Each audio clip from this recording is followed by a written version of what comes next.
ቀድ አርሰልና ሩሱለን ሚን ቀብሊከ ወጀዐልና ለሁም አዝዋጀን ወዙርያ ይላል። ሙሐመድ ሆይ በእርግጥም ከአንተ በፊት ነቢያቶችን ልኬአለሁ፣ ለእነርሱም ሚስቶችንና ዘሮችን አድርጌላቸው ነበር ይላል። እያችሁ አላህ ስብሐነ ወተዓላ ከአንድ በላይ ማግባትን በገለጸ ጊዜ መልካም ዝርያ ማፍራትን አስከትሎ መግለጹ ለምን ዓላማ ነው ማለት ነው? መልካም ዝርያን አፍርተው ነቢያቶችና አማኞች እንዲሄዱ ነው። ያ የነቢይና የአማኝ ተከታይ የሆነው ልጆች የአምላክን ሕግና ስርዓት የነቢያትን አስተምህሮ ለትውልድ ሸምድደው እንዲያስተላለፉ እንዲያደርሱ ነው።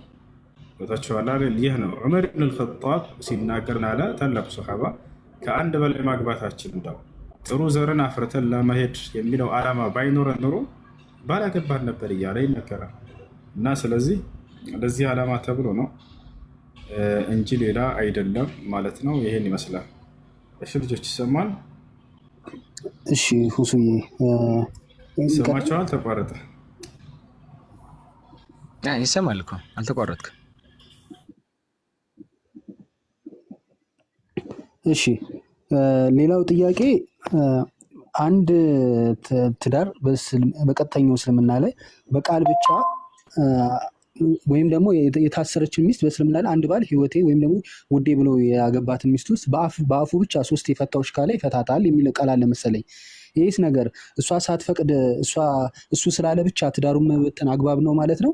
ለምሳሌ በመሀላቸው ልጆች ቢኖራቸውስ የልጆቹን ነገር እንዴት ነው አድርገው ሊያዩት የሚችሉት?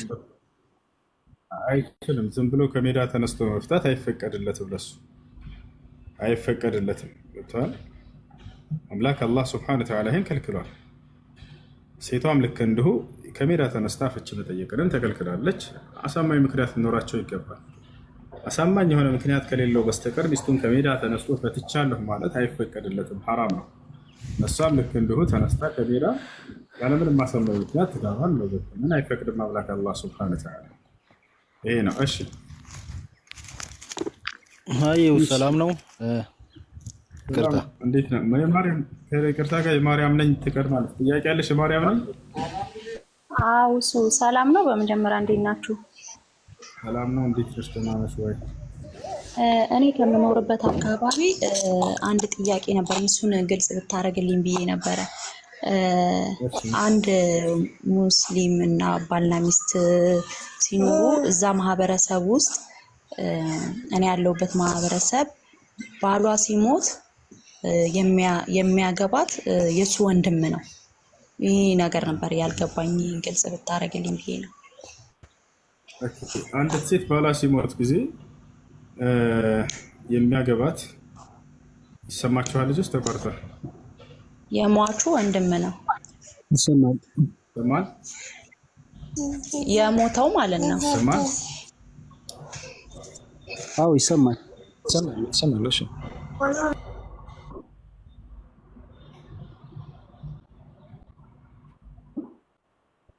ይሰማል አይደል? አዎ ሁሱ ይሰማል።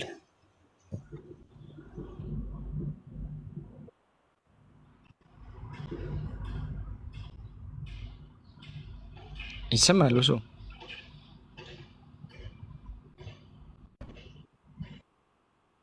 አሁን ይሰማል? እሺ ከተሰማ ልቀጥልሽ። ይሰማሻል? አረጋግጭልኝ አንዴ። አዎ ይሰማኛል። ይሰማኛል።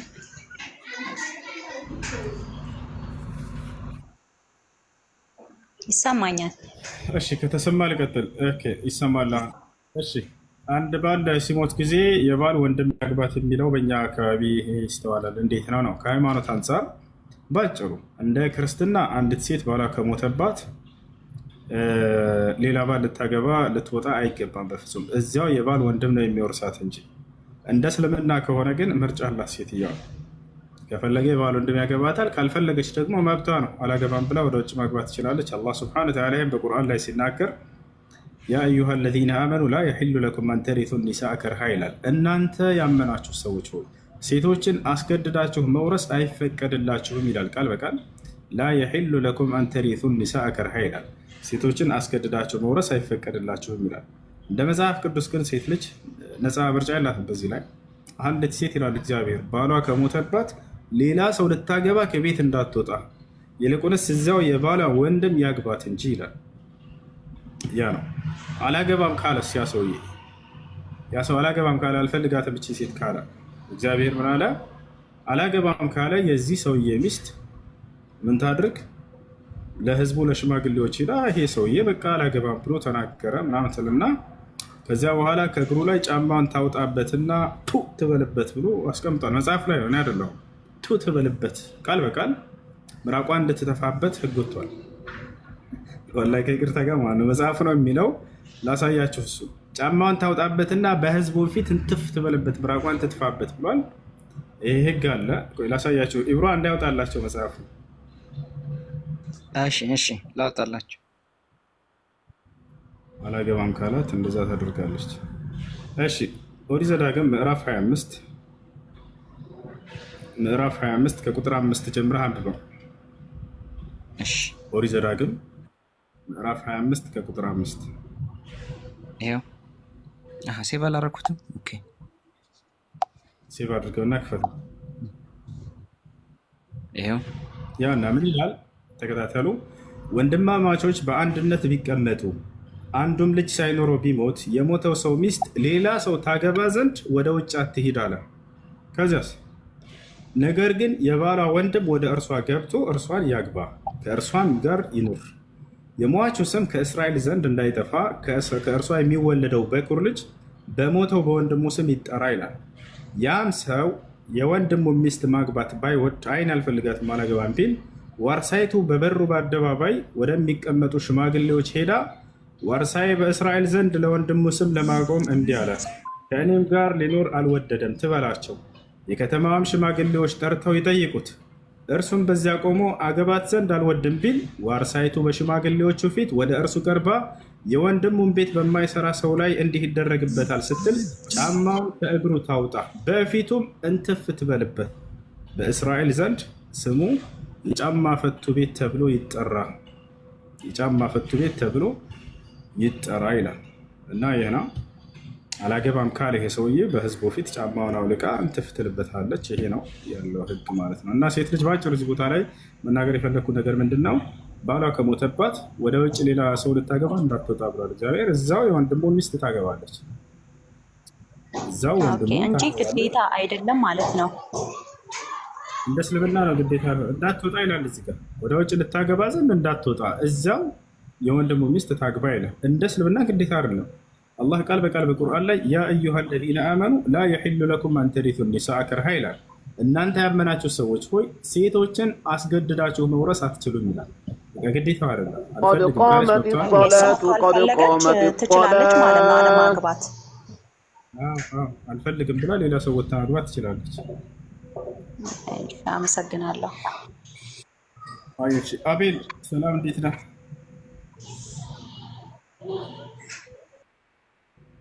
አቤል ሰላም ወይ ይሰማል?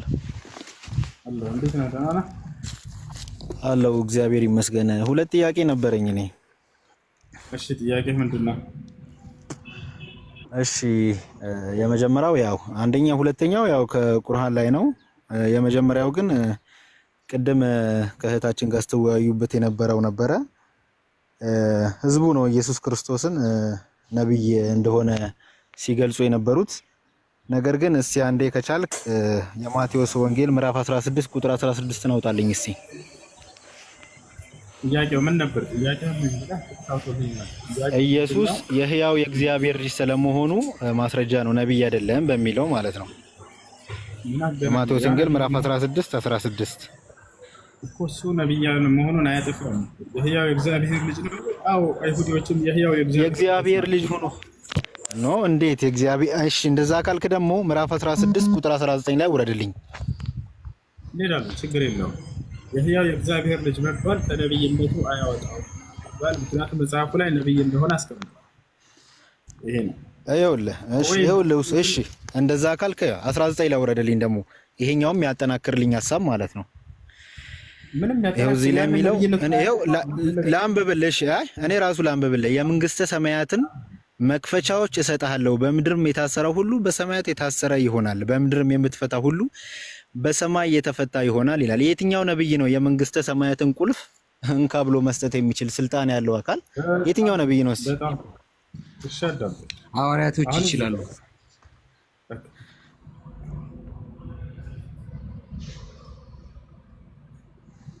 እሺ ኢብራሂም ልትቀጥል ነው? ቀጥልለት። ቀጥሎ የትኛው ነብይ ነው ሲል በሐዋርያቶች እኮ በምድር የፈቱት በሰማይ የታሰረ ይሆናል። ምንድነው? በምድር ያሰሩት በሰማይ የታሰረ ይሆናል፣ በምድር የፈቱት በሰማይ የተፈታ ይሆናል ብሎ ስልጣን ሰጥቷቸዋል ነው። እና ይሄኛው ስልጣን ደግሞ ከአምላኩ በተሰጠው ስልጣን ነው እንጂ ከራሱ አይደለም ነው። ኢብሮዬ ትክክል ነው። ይኸውልህ እዚህ ጋር አሁን ያልከው አንተ ሐዋርያት ይችላሉ ያልከኝ እዚሁ ላይ አሁን ያሳየው ምዕራፍ 16 ቁጥር 19 ላይ ራሱ ኢየሱስ ክርስቶስ የመንግስት ሰማያትን መክፈቻ እንደሰጠው ነው የሚናገረው። ይኸውልህ ሐዋርያት ይችላሉ፣ ነገር ግን ምንድነው በማን በሰጣቸው ነው? ጌታችን መድኃኒታችን ኢየሱስ ክርስቶስ እዚሁ 19 ላይ ምዕራፍ 19 ላይ ቁጥር 19 ላይ ማለቴ እንደሰጣቸው አሁን እንዳነበብ ነው። ከራሳቸውም አንድም ያደረጉ ነገር የለም ነው ለማለት ፈልገህ። እንዳንተ እንሂድና ኖ እንደኔ አይደለም እያነበብ ነው እንዳለ እንደ መጽሐፍ ቅዱስ ነው። እንደኔማ እንሂድ፣ እንደ ግሌ የምሰጠው ሐሳብ የለኝም። ችግር የለም። የመንግስት ሰማያት መክፈቻ ቁልፍ ምንድነው? ቁልፍ ነው። የመንግስት ሰማያት መክፈቻ ቁልፍ ነው አይደለም። ይሄ የተቀረጸ ቁልፍ አይደለም፣ ቃል ነው የተሰጠው ቃል። የመንግስት ሰማያት መክፈቻ ቁልፍ አይደለ? ይሄ ቃል የትኛው ቃል እንደሆነ ላሳየህ። አሳየኝ። እሺ የመንግስት ሰማያት መግቢያ ቁልፉ ማለት ይሄ ነው። እሺ አሁን አምላክ ምን አለ መሰለህ ዮሐንስ 17 ቁጥር 1 ላይ ኢየሱስ ምን ተናግሮ ወደ ሙት እያረጉ ልጆች ስትገቡ ሙት እያረጋችሁ አብሽሩ። እሺ ችግር የለም። አብሽር። አየኸው ኢየሱስም ይህን ተናግሮ ወደ ሰማይ አይኖችን አነሳና እንዲህ አለ፣ አባት ሆይ ሰዓቱ ደርሷል፣ ልጅ ያከብረ ዘንድ በስጋ ሁሉ ላይ ስልጣን እንደሰጠኸው አለ።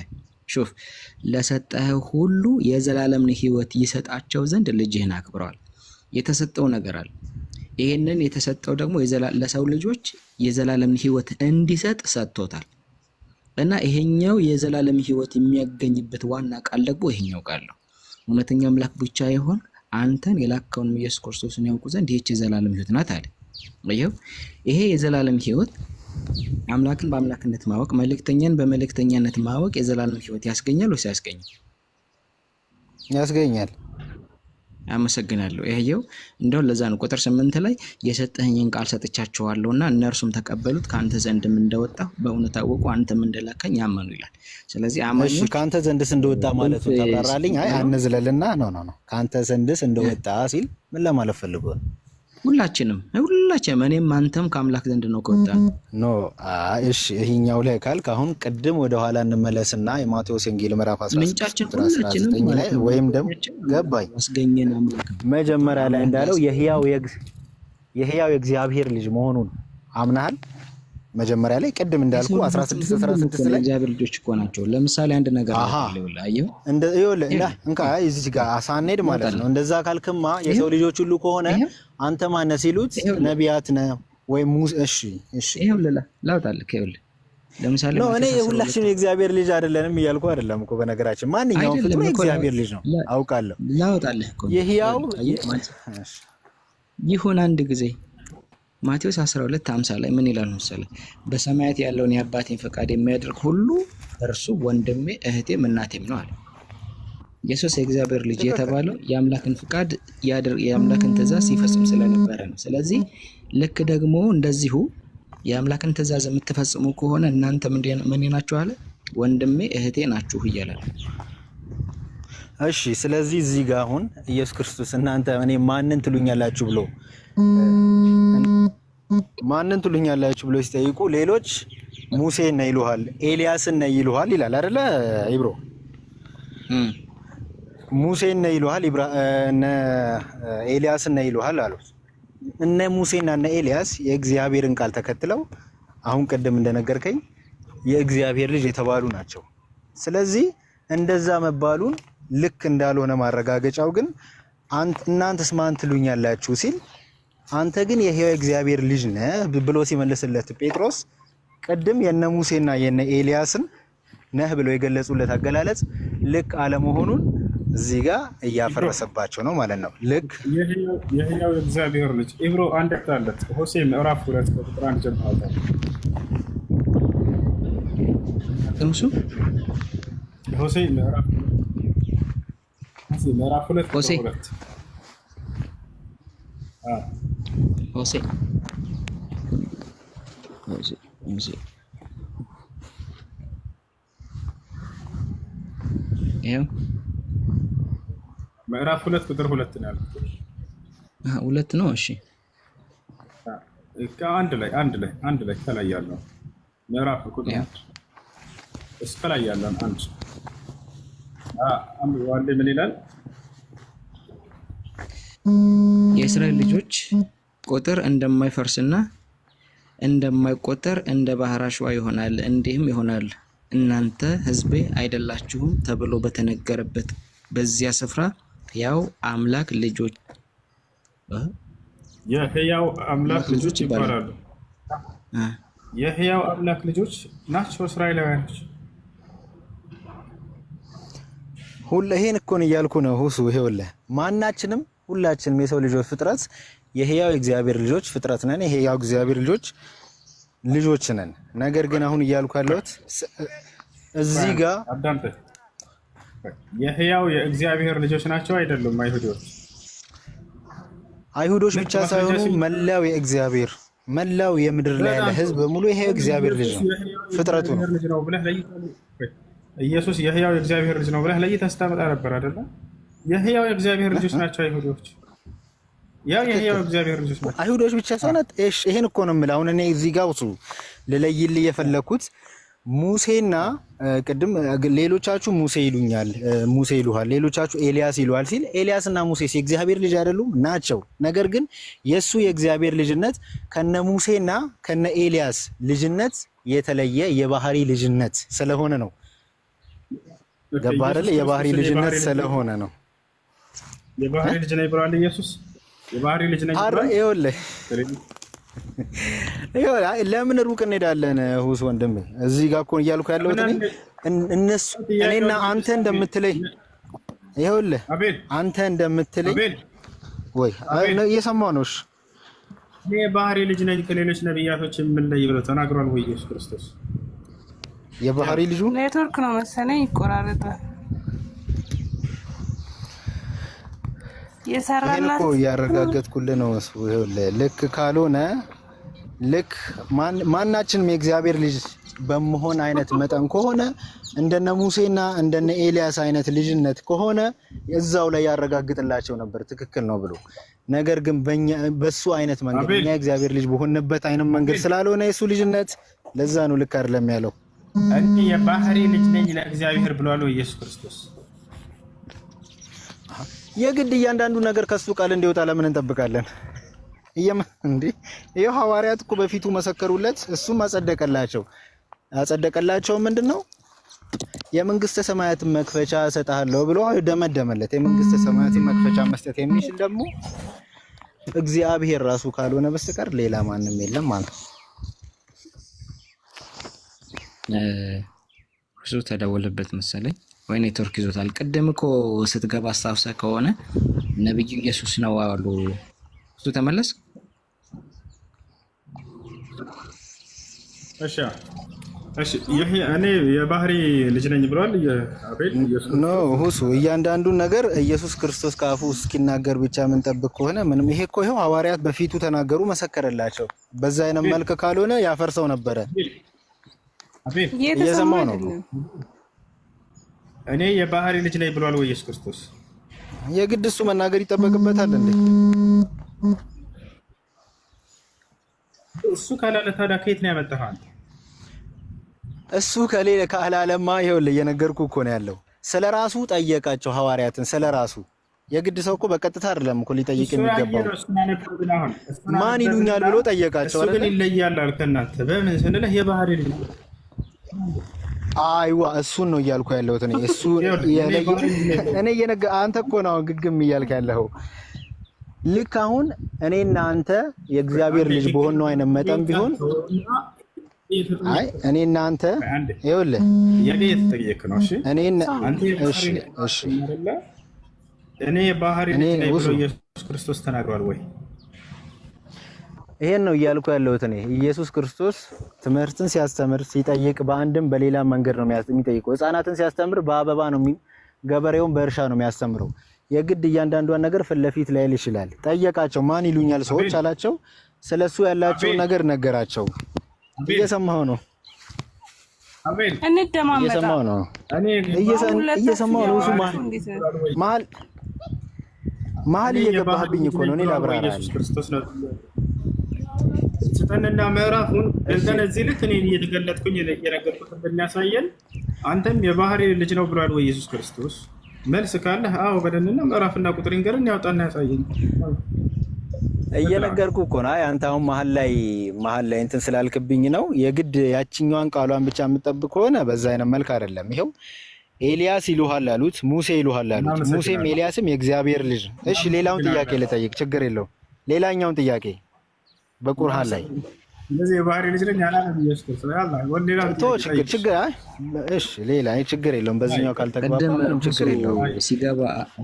ሲገባ አስታውሰህ ከሆነ አቤል ሲገባ አስታውሰህ ከሆነ ሁሱ ምን አለ መሰለክ፣ ቅድም ነብዩ ኢየሱስ ነው የሚለውን ምዕራፍ ስናወጣ ይሄንን ያሉት ሰዎቹ ናቸው አለ። ሹፍ እንግዲህ በራስ ሚዛን ማለት ነው። አዎ ነብዩ ኢየሱስ ነው የሚለውን ሰዎቹ ናቸው ያሉት ብለህ ካልክ በኋላ አሁን እዚህ ጋር ደግሞ ሰዎቹ ናቸው የሚለውን ስታመጣ ትንሽ እርስ በርስ አልተጨረሰብህም? ኦኬ ሐዋርያቶችም ሰው ናቸውና ለማለት ነው። ሰው አይደሉም? እንደዛ ነው። ኢብሮ ይኸውልህ የራስን ነገር ማለት ሐዋርያቶች መሰከሩለት የምትል ከሆነ እኮ ገባኝ። እነሱም ሰዎች አይደሉም ነው አይደለም? አንዴ የራስን ንግግር በራስ መስፈርት እንዳይወድቅ ብዬ እኮ ነው ወንድም። ሐዋርያቶች ናቸው እንደዚህ ያሉት የምትል ከሆነ መሰከሩለት የምትል ከሆነ ቅድም ነብዩ ኢየሱስ ነው ብለው ያሉትን ለምን መቀበል አልፈለክም? ይኸውልህ በጣም ጥሩ ጥያቄ ነው ብሮ። ይኸውልህ ቅድም ሰዎች ስለኔ ማን ይሉኛል ብለው ነው የጠየቃቸው። እናንተስ ብሎ ከጠየቃቸው በኋላ ሐዋርያው ጴጥሮስ አንተ የሕያው የእግዚአብሔር ልጅ ነህ ካለው በኋላ ምንድን ያለው? ይሄንን ስጋና ደም አይደለም የገለጸልህ መንፈስ ቅዱስ ነው አለው። ሲያረጋግጥለት አየህ አይደለ? መንፈስ ቅዱስ ገልጾላቸው ነው።